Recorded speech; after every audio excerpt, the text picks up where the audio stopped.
One of my favorite things to do as a child was to ride on my dad's shoulders.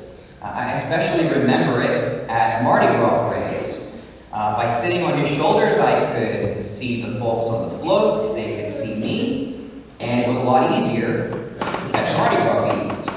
Eventually, I know it's hard to believe, I became too big for my dad's shoulders.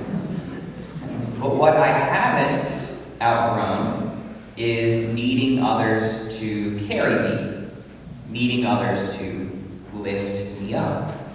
In today's gospel, Jesus is passing through Jericho, and Zacchaeus, a chief tax collector, wants to see him. Zacchaeus has two problems. There's a big crowd, and he is, well, short. This doesn't stop him. He runs ahead of Jesus, climbs a sycamore tree.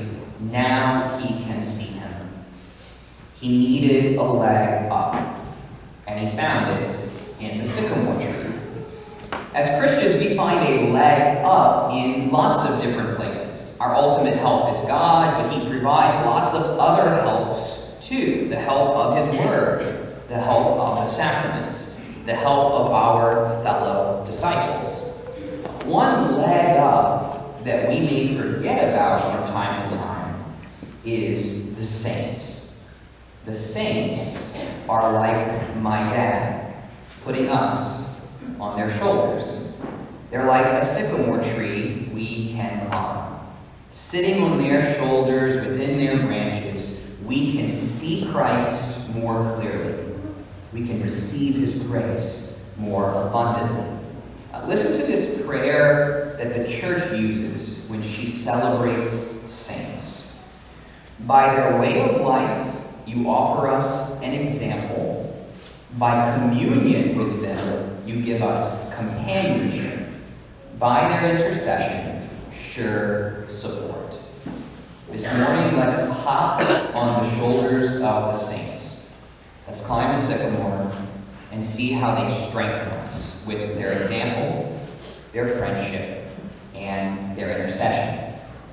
First, the saints strengthen us by their example. The saints are like stars. They show us the way to Christ. They are like signposts pointing out Christ's way. In particular, they point out two things.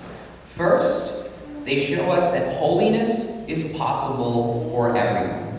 Holiness, it's not reserved to a select few. It is the task of every Christian. How can this be? Not everyone can be an elite athlete. Not everyone can be a music prodigy.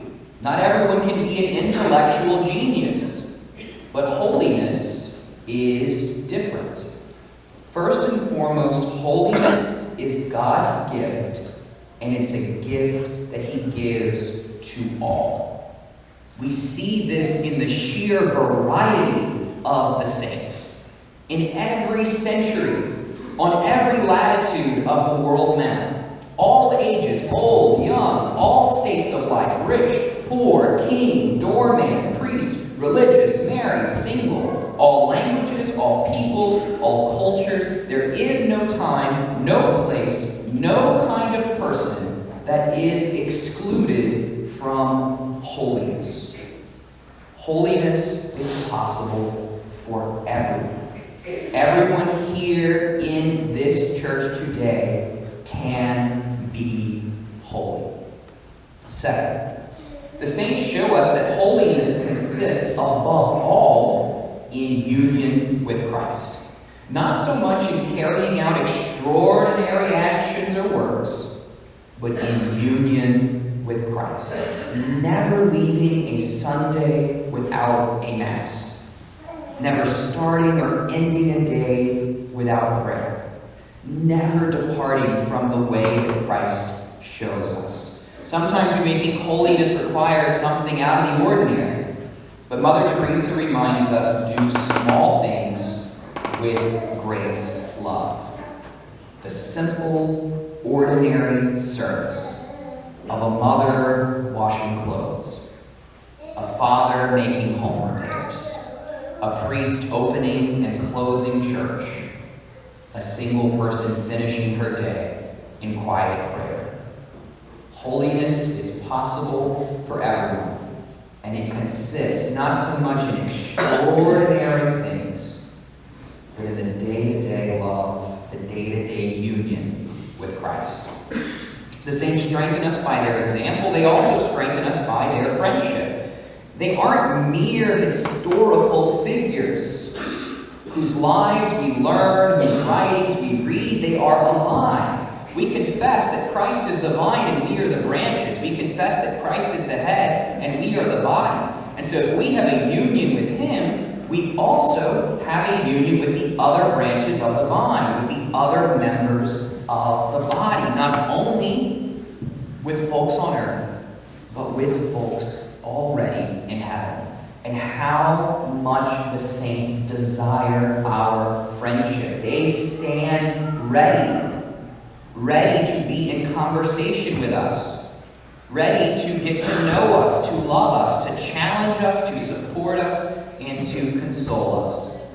So let's respond to their desire for our friendship by reading their lives, their writings, by conversing with them, praying to them, coming to Mass on their feast day, remembering them on Sundays, placing pictures, statues of them in our homes.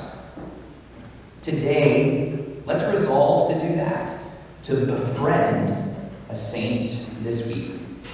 They strengthen us by their example, by their friendship, and also by their intercession, which makes sense. If they're our friends, of course, they're going to help us out. Of course, we can ask them for help. We remember this every day at Mass. In Eucharistic Prayer 1, we ask that through their merits and prayers in all things we may be defended. Eucharistic Prayer 3, on whose constant intercession in your presence we rely for unfailing help. St. Therese, before she died, said, I will spend my heaven doing good on earth. How can we grow in relying upon their intercession? First one's simple, we got to ask for it. Becoming convinced of our weakness, of our nothingness, we turn to them. The second one is making sure that our intercession flows from friendship. We befriend the saints, and then we ask them to intercede for us. It's like our relationship with God. There are times when we want God's stuff, but we don't want him. He's like the Coke machine God. Give me the Coke, I'm not interested in the machines. Our intercession of the saints can be similar. We want their stuff, but not them. Help me find my car keys. I don't even know who you are.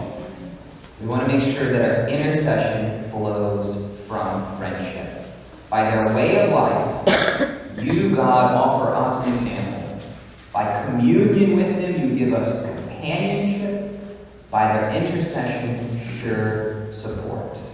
This is one of the reasons we're celebrating our patron in a big way. St. Leo stands ready in heaven, and he has a particular care for us, for all the people who belong to the church parish dedicated to his name.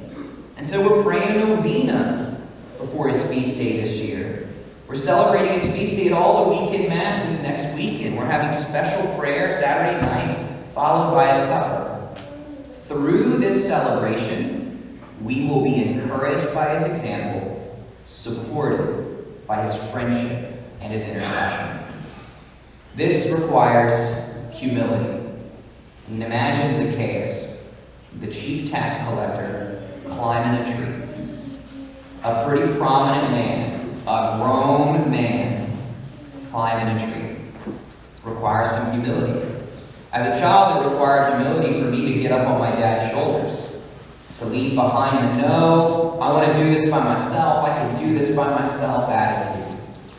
Today we resolve to have the same humility, humbly admitting to ourselves that no matter how big or small we are, we never outgrow needing a leg up. We never outgrow needing others to carry us. We never